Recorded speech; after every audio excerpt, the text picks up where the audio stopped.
ချက်ပြုတ်ချင်းတိုင်ပွဲကြီးတစ်ခုရဲ့ဆင်မြင့်ထံမှာ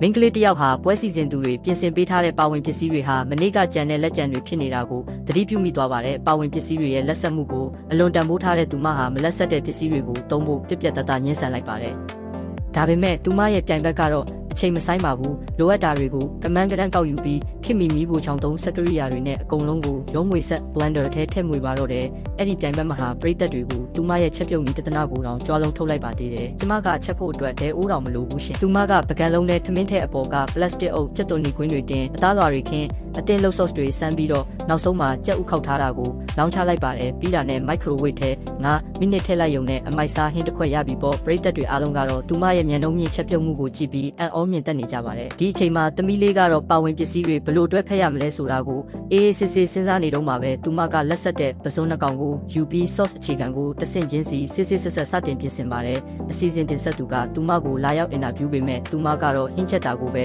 အာယုံစိုက်နေလို့ပြန်တော့မဖြေနိုင်ခဲ့ပါဘူး။ပြိုင်ဘက်ဖြစ်သူကဟင်းနှစ်ခွက်လုံးချက်ပြီးသွားလို့ပရိသတ်တွေရဲ့အားပေးတံကိုရယူနေတဲ့အချိန်သူမကတော့အေးအေးဆေးဆေးနဲ့တဆင့်ချင်းစီကိုစနစ်တကျလှုပ်ဆောင်နေတော့မှသူမကိုအားပေးတဲ့ပရိသတ်တွေကစစ်လှုပ်ရှားနေတယ်လို့ဒိုင်တယောက်ကတော့သူမဟာပြင်းရည်တက်တဲ့ဖြန်းလို့နှိကွေးလို့နေလို့နောက်ပြောင်ခဲ့ပါတယ်။ဒါပေမဲ့သူမကဘာမှမတုံ့ပြန်ပဲသူမရဲ့ဟင်းလျာကိုဆက်လက်ပြင်ဆင်ပါတယ်။အသားကိုပပလှီးပြီးပကံလုံးနဲ့အလှဆင်တယ်။ပြင်ဆင်ထားတဲ့ sauce ကိုဖြည်းဖြည်းချင်းလောင်းထည့်တယ်။လက်လက်ဆက်ဆက်ချစ်ထားတဲ့ဝါဆာဘီနည်းနည်းထည့်တယ်။နောက်ဆုံးမှာတော့ပူပူနွေးနွေးရေနွေးချမ်းတအိုးကိုစမ်းချလိုက်ပါတယ်။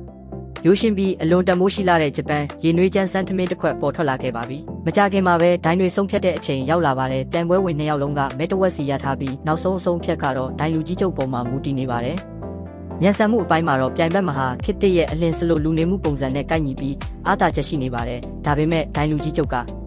ကျွန်တော်အတွက်ကတော့ဟင်းတစ်ခွက်ကိုဘယ်လောက်ကြာကြာချက်ရလဲဆိုတာအရေးမကြီးပါဘူး။အရေးကြီးတာကချက်တဲ့သူကစားမဲ့သူအပေါ်တကယ်စေတနာထားရဲ့လားဆိုတာပဲ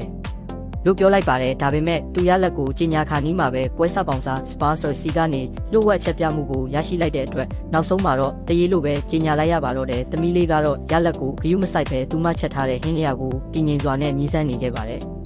ပြိုင်ပွဲအပြီးမှာတော့စိတ်ဝင်စားစရာကောင်းတာတစ်ခုဖြစ်ပျက်ခဲ့ပါတယ်ကွင်းထဲကကြည့်ရှုသူတယောက်ကမိဖို့ကြောင့်တဲ့ခိုးဝင်ပြီးသမီးလေးချက်ထားတဲ့ဟင်းကိုမြည်စမ်းကြည့်ပါတယ်အဲ့ဒီအချိန်မှာဒိုင်လူကြီးချုပ်လည်းဝင်လာတာပေါ့တကယ်တော့သမီးလေးဟာဒိုင်တွေဟာတစ်နေ့လုံးအရသာပြင်းပြီးလေးလံတဲ့ဟင်းတွေကိုမြည်စမ်းနေရလို့အစာအိမ်အထိခိုက်မခံနိုင်ဖြစ်နေတာကိုကြိုတင်တွေးဆပြီးအစာအိမ်ကိုမထိခိုက်စေမဲ့အရသာပြင်းတဲ့ဟင်းခတ်အမွှေးကြိုင်တွေလုံးဝမသုံးပဲဒီဟင်းလျာကိုတမင်တက်တက်ဖန်တီးပေးခဲ့တာဖြစ်ပါတယ်။ဒါကိုသိသွားတဲ့ထိုကြည့်ရှုသူကသမီးလေးရဲ့စေတနာနဲ့ပညာကိုလေးစားသွားပြီးသူမကိုဆရာအဖြစ်လက်ခံပေးဖို့ရိုးသားစွာဒူးထောက်တောင်းပန်ပါတော့တယ်။သမီးလေးကလည်းသူ့ရဲ့ရိုးသားတဲ့မျက်နှာကိုကြည့်ပြီးပြုံးပြုံးလေးနဲ့သဘောတူလိုက်ပါတယ်။ကြော်ကြားမှုနဲ့အောင်မြင်မှုကိုပဲအလင်းစလိုလိုက်လံဖန်ဆုပ်နေတဲ့ဒီဘက်ခေတ်ကြီးထဲမှာတကယ်ဟင်းလျာကောင်းတစ်ခုရဲ့ဝိညာဉ်အစစ်အမှန်ကတော့ပါဝင်ပစ္စည်းတွေနောက်ွယ်ကနူးညံ့တဲ့စေတနာပဲဖြစ်ပါတယ်။